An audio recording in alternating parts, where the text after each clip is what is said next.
Rachel is with us, as you know, her first time doing a football match on BT Sport in the Premier League. I've got a few messages that have come in over the last few hours, not specifically about you. There's been some great messages about you, but just in case you're sitting at home thinking, is this a debate that really needs to be had? Here's just a few messages coming in. Carl Weaver, what's with all the women punditry? Both BT Sport and Sky are doing it. Horrible. Churches Jamie, we're BT Sport. We have to be like Sky and have a token woman on to be politically correct. Dell Strain Comedian, I've watched football all my life. The women's game does not interest me. They have made an industry. They have made an industry and can play and have their own shows, but the rest is overkill. PC waffle, and it devalues the currency of the argument to point people. I'm not even going to bother reading the rest of that. The guy's talking nonsense. I don't know what's here. Mark says, man's game, end of. Women's game, end of. Two separate sports. Same on the terraces. You can't fart without a woman pulling her face and saying, that's out of order, I'm going to tell the steward. Mr. Abbott, they're taking over and it's awful. So those are just 4 messages that have come in on social media, and it's got to the point where when someone like Rachel comes and talks about football, or Alex Scott on Sky sits and talks about football, they get so much criticism they have to put things like this on social media. This is from Alex last week. She says, I'm not out here trying to be better than any male or female. There's room for us all to rise. I'm just trying to be the best I can be in the role I'm employed to do. As a dad, and we've all got kids, we've got daughters, it is heartbreaking to think that by having an opinion on football, you will get that kind of criticism. They're taking over and it's awful. That is someone sending a tweet like that in 2019. Give us your thoughts on it as a player that's got over 80 caps for England and can sit here and quite rightly have a conversation with us about the merits of the goalkeeping and any of the other play out there today. I think similarly to what Alex was quoted up there, that we're not trying to, as sort of females, having certainly speak on from my part and from Alex, we've both played for England. We've been to World Cups, been to European Championships, played in the Olympics, played at the top level, played at the elite level. And of course, we don't play men's football because we're not men. So take that comparison away, it's ridiculous. We've played at the elite level, we've been professional footballers, and we do know our trade inside out, and that's football. It's not women's football, it's football. And with that, I do think anyone who's in any particular job, if they're not good enough, don't put them on there. If they are good enough, give them the opportunity to be on there. Because you have a real issue with this tokenism thing. You would hate the idea of just being employed by us today solely because you're a woman. Absolutely, yeah. I would hate it. And in any profession, in any capacity, you have to be first and foremost good enough at what you do for you to be given the opportunity. And once you're given the opportunity, you have to prove that you are good enough. Male, female, that for me is irrelevant. And it's similar, you're talking about female referees, female managers. I do agree that first and foremost, those people have to be the best person for the job, and they have to be fully qualified and fully have the experience to be able to fulfil that role to a very high and professional capacity. And if they're not, then they're not ready and don't give them the opportunity. This seems to be the crux of the matter, and you've mentioned it there. This is from @DazMFC. Fishing for likes. If we're watching a programme about high-level men's football, then I want pundits who've played or managed at the same level to talk about it. That seems to be what most football fans have an issue with, is that a player like Rachel has not played in the Premier League. And, what they say to me is, would you employ a footballer who played in League 2 or League 1 to sit and talk about Premier League football on a Saturday? But think about just today's game alone, right? We're all doing the same job here. You're the presenter, we're the pundits. Rachel's job today, she, as an ex-goalkeeper who's played 80 caps, is to give a bit of insight.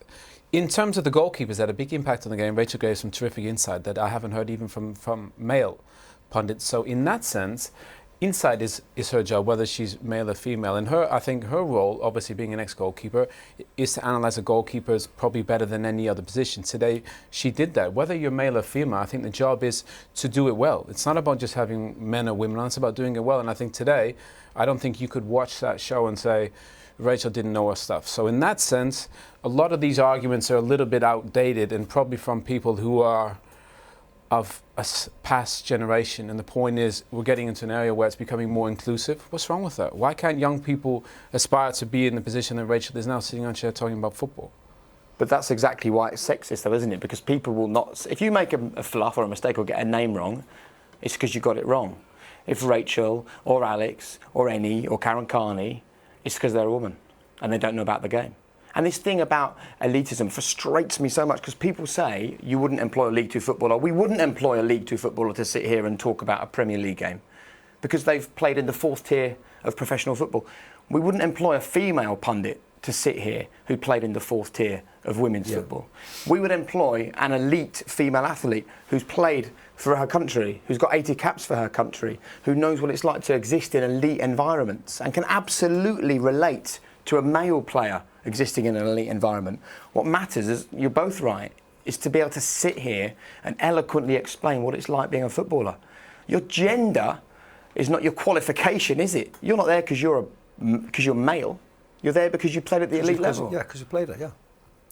What are your thoughts on the subject as a whole? Like what everybody said, I think people just need to, accept it, get around it. Unfortunately, in this walk of life that we have, and the fact that we've got access to for people just to put silly comments on all the time, it just highlights the problem. But people just have to, evolve and move forward, don't they? I don't think it's a huge issue. Certainly not a huge issue for me. As long as the person speaking, as long as the lady speaking is saying the right things.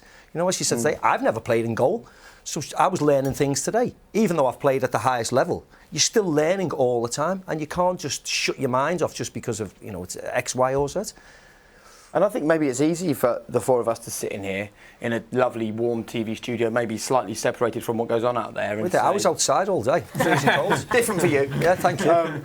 Speak for yourself. I'd say this isn't too much of an issue, particularly us as blokes. We don't know what this is really like because we don't experience it, and you do. And I think that in here today, a quarter of the crowd in here would have been female. Tomorrow, Norwich play Ipswich. I take my little girl Florence to watch that game.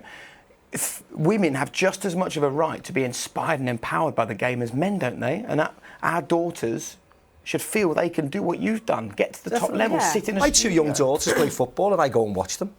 It's part of life, isn't it? So definitely. Yeah, I mean, I've grown up. Obviously, what I could consume on the TV growing up as a youngster was football, was men's football, and so I grew up watching men's football, loving men's football. That was my inspiration. There was not the visibility for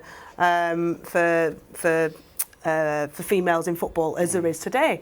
So I think, I've got a young daughter, and as you two both said as well, you have young daughters. I think it's great, not just football, but, you can switch on any sort of sports channel now and you can watch any sort of women's sport. You can watch tennis and you can watch rugby, hockey, cricket, netball. There's endless amounts. So I think the long sort of generational issue is that people could have written those tweets before they'd watched me or watched the game because it's their preconceptions about football. And I think people have watched football for generations, and traditionally how they've consumed it is by watching it, the green rectangle on the pitch and men talking about it. And because suddenly there's a slight disruption to that, or a change in that they might hear a female voice, whether it's commentating or doing some analysis on it on the TV, suddenly, their sort of default reaction to that could be, oh, that's not right, because it's not what they've traditionally, how they've consumed their football.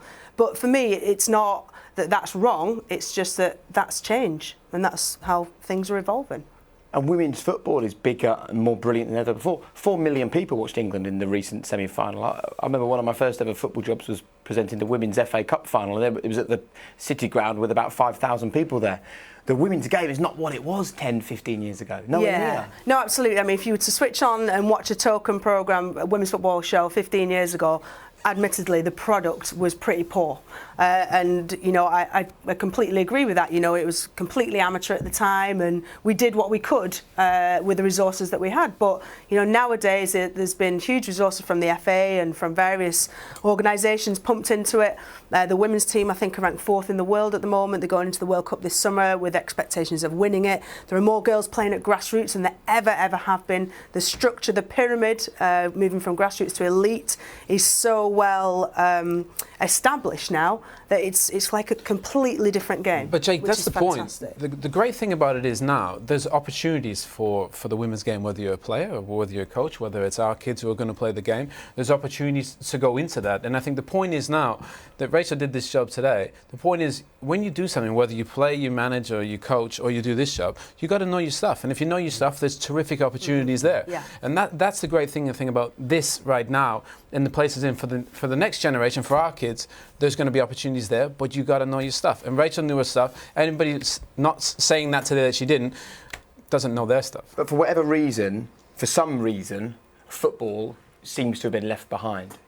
Because if you take a look at something like athletics, you will see Denise Lewis sitting talking about male heptathlon. Nobody will go, why is Denise Lewis sitting on there talking? You'll see Paula Radcliffe having a conversation about the men's marathon. They run the marathon a lot quicker than she ran the marathon, but no one sits there and says, well, why is she talking about... This is not defending football, but athletics has never been a male sport, a male-dominated sport. It's not traditionally being viewed as, oh, men do athletics, women don't. And, you know, I think that's the same for a lot of sports. It's quite hard to compare football to any sport in this country because football has always been a man's sport. And traditionally, women haven't played football. Yes, back in the 1920s, blah, blah, blah, but it was banned for a long time, nearly 50 years, or just over 50 years, women's football was banned in this country. So it is only, you know, our generation and possibly touching on our parents that women's football was even existed. So it's a long-standing and slow generational shift that we're still going through. But we need to do what we can to get that shift going faster, don't we? If we'd have shouted out, or someone out there had shouted out racist abuse today, ejected. Homophobic abuse, ejected. This is a tweet from Rebecca Lowe. You know Rebecca Lowe? Yes, she of course, works in yeah. the States. Brilliant football presenter. 10 times the presenter I am. Correct. This is what she says. Thank you. Definitely. She says, she sent a message saying, thanks for doing this. The only prejudice that people are okay with, I never understood why no one did anything about coins being thrown at me, sexual abuse being chanted at me, names being shouted, never, not once. No one bats an eyelid. Pure prejudice, but apparently it's okay. Well, it's not. So thank you for saying what I've been trying to do for so long. Maybe it's stronger from a male voice. I'm interested in the debate. That is totally unacceptable. We can't sit here and say that we're winning the war on sexism, can we? Well, with examples like that, absolutely not. I think it's the last and the biggest organisation because it is part of our DNA of people in this country who watch football. I think it's the last and biggest and hardest and slowest moving, like the Titanic, and that is why we still do see some negative examples of this. So well, there's a momentum shift, isn't there? There's a shift. And yeah, look, and the point is, it's not going to get less. It's only going to get more. So people, as Maka said, people got to get their head around the fact the world is a different place. You know? Get over it. Yeah. It is just get changing. on. We've seen recently, you know, racist shouts, haven't we? And you know, we thought that was banished. So it still exists, but we just have to get through it bit by bit. But you know, I think talking about it educates people, and education always helps with prejudice. Absolutely. And everyone that sits there and says, how can a woman talk about a level of football she'd never played at? Let's just reiterate the point. You got as high up the football chain as it was humanly possible to get. You were an elite athlete, and it's quite right. You should sit here and talk about other elite athletes. Here's another elite athlete, actually, Kate Richardson-Walsh, British Olympic hockey gold medalist. She said, superb you having an open discussion and calling the sexism out. It's important to state, though, these female pundits have played to the very highest level they can. They know what it takes, and they have done it. But I wonder whether having female pundits on television programmes, having these kinds of conversations, not sitting here pretending everything's okay because it isn't, is slowly changing things. These are just a few of the tweets we've had this evening. Ian Crowther, I enjoyed listening to Rachel Brown on Premier League Tonight. She really knows her stuff. You shouldn't be surprised. Sian, she's like the female Gary Neville. You learn something every time she speaks. No slide to either of you. Daniel Hogan, Rachel Brown-Finnis talking really well on BT Sport and actually providing technical insight, breath of fresh air. And Lucy says, I'm so glad Premier League Tonight are discussing sexism in football. Rachel's analysis of the goalkeeping shows she deserves her place as a BT pundit. And, you know, we've had female pundits on BT for a few seasons, and we shall continue to do so. Listen, not an easy conversation to sit and have, but, you know, you are opening doors for others to walk through. So you and everyone else that's doing it, keep on doing what you're doing. And our daughters can enjoy watching shows like this and feel they're part of the conversation about football.